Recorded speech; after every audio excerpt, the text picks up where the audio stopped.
Why is it only Hagrid?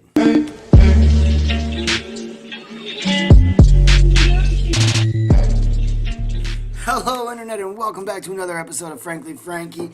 And why is it that Hagrid's wand is the only wand that gets snapped? Well, in the wizarding world, we know that 3 people get expelled. 2 of them were expelled from Hogwarts, 1 from Durmstrang, and yet only one of them, which was expelled from Hogwarts, gets their wand snapped, and I think I know why. We know that Gellert Grindelwald was expelled from Durmstrang Academy for reasons we don't really know, but I'm pretty sure it's safe to assume that it involves some form of dark arts, knowing that the school is proficient on the dark arts and actually teaches dark arts to their students, and the fact that in book 7, I don't actually remember if it's in the movie or not, but in book 7, the actual book, we see a letter from Dumbledore to Grindelwald stating that this is while they're planning to take over the wizarding world.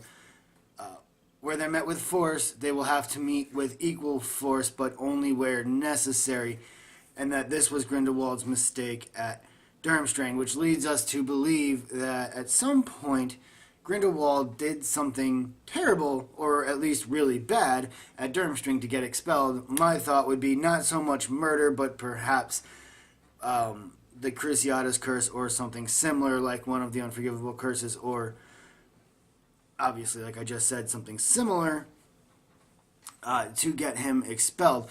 But it wasn't serious enough to break his wand, as far as we know. Now, the other person that we know who was expelled was Newt Scamander, was expelled from Hogwarts, and we don't yet know the circumstances that he was expelled under. Now, maybe we will find out some point in this 5-book series why Newt was expelled, but we don't know yet. We just don't. They haven't explained it to us. It's not in any of the canon, and I haven't been on Pottermore to check, but I'm pretty sure it's not listed on there either, because I think it's going to be revealed in the movies as to why he was actually expelled from Hogwarts. Either way, when he gets expelled, and we can assume it has something to do with some kind of magical creature or fantastic beast, being as that's what Newt is known for, they don't snap his wand when he's expelled. In fact, he keeps his wand, and he's allowed to go around and travel the world, at least in the first movie, to write his book, Fantastic Beasts and Where to Find Them. Which brings me now to Hagrid, the third and final person that we know gets expelled from Hogwarts, and we actually find this out almost immediately, almost as soon as we meet Hagrid, only a few chapters into it, a little ways into the development of the character of Hagrid, when Harry asks Hagrid about how they can get to places, and Hagrid says he's not allowed to do magic, strictly speaking, because he was expelled, and Harry asks him why, and Hagrid changes the subject. Well, we later find out the following year in book 2 why Hagrid was expelled, and it's because that he was framed by Tom Riddle, who grows up to become Voldemort, as we all know, for opening the Chamber of Secrets and letting loose a monster, and the monster that he was accused of being let loose was a giant spider known as an acromantula, but it was still just a baby. I mean, it was barely the size of a pupper. So it couldn't have killed anybody at this point in time, nor did it. But either way, Hagrid got expelled. Excuse me, was that a burp? That was awkward. Either way, Hagrid gets expelled for this, and his wand gets snapped in half. But why? Why snap Hagrid, and why not snap Newt, and why not snap Gellert Grindelwald, who obviously did something very bad to get expelled from Durmstrang?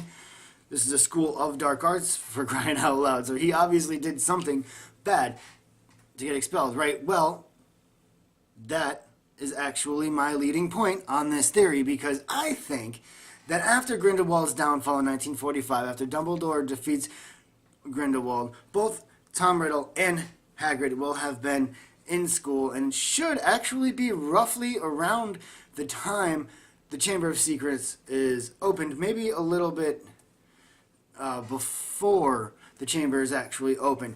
Either way, it's my belief that after the groundfall, wow, I can't talk today, guys. After the downfall of Gellert Grindelwald, the National Confederation of Warlocks got together and said, okay, no more allowing people to keep their wands. Once they are expelled from school, that is it. They get their wand snapped. They have to go live among the Muggle world. Now, Hagrid did get his wand snapped, but didn't have to live among the Muggle world, and I think that's more due to the fact that he is half giant and half wizard, as opposed to all wizard, mostly human. He is actually a half-breed mixed with giant and is twice the size of a normal person, and so wouldn't fit in regular Muggle society. So to save him some ridicule and pain, Dumbledore asked that he be kept at the school. That's my theory, guys. What do you think? I think, up until Grindelwald became a dark wizard and then took over for a little while the almost entire wizarding world and caused so much havoc that they decided after his downfall, or maybe even while he was still in power, really, but obviously can't enact it until after his downfall, that once a wizard has been expelled from school, they no longer get the privilege of having a wand, because obviously we would want to avoid another Grindelwald from happening. And Grindelwald was one of the most powerful dark wizards, second only to Lord Voldemort, who took the throne just a couple decades later. Anyway, guys, that's all I have for you today. I hope you enjoyed this theory. Let me know what you think down in the comments below, or catch me over on Twitter at Frankie the Weird, where I upload daily random facts and or thoughts and or just whatever. It's just a little place for me to blurb up at you guys, and you can keep up with me over there. You can send me an email if you have any ideas at Frankie with a Y, at gmail.com. I'll leave both links down in the description below. And until next time, guys, let's get weird.